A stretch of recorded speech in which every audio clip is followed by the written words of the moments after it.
Well, let's talk about what Michigan lawmakers are doing as they are now calling for the president to be removed as they recount the terrifying moments when they were told to hide and find shelter. For that, let's turn things over to Grant Herms. He is hearing from them today, joining us live now this afternoon. Grant, some pretty terrifying moments for them.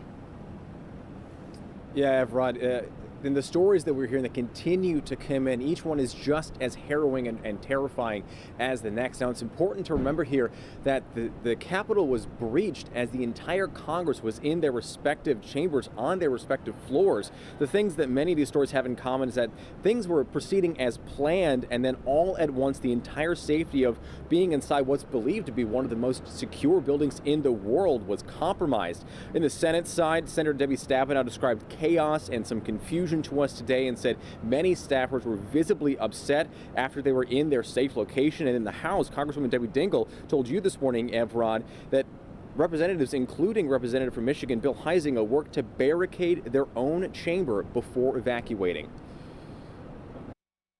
They opened some back doors, and without telling us exactly what was happening, they just started yelling, go, go, go, go, go. And it's like something out of a movie where you're evacuating a building. And we went down several flights of stairs into the tunnels to another office building where we stayed for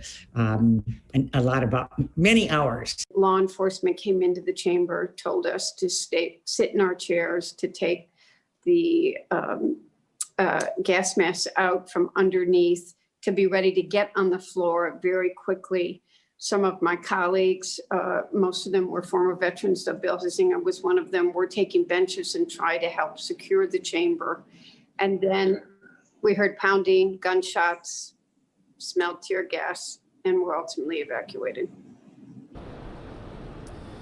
Evrod, there are still a lot of questions about what happens next, a lot of questions about what led up to that attack, the lack of police presence. Debbie Stabenow told us today that investigations have already started about law enforcement at the Capitol. More questions about what happens to those members of Congress who voted to object to further these false claims about a stolen election, including 3 members of Michigan's delegation, and ultimately what should happen to the president.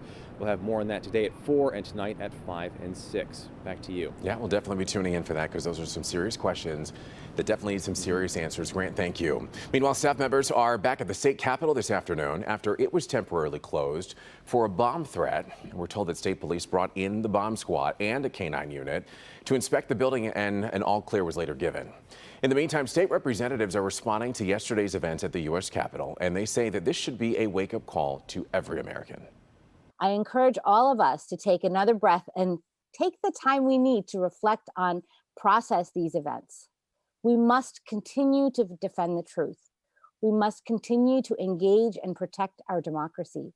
We must hold those who fomented the violence accountable. We must take peaceful, nonviolent action and defend the truth. This is what it means to be a strong democracy. Representatives say they are working to draft legislation to ban guns at the state capitol.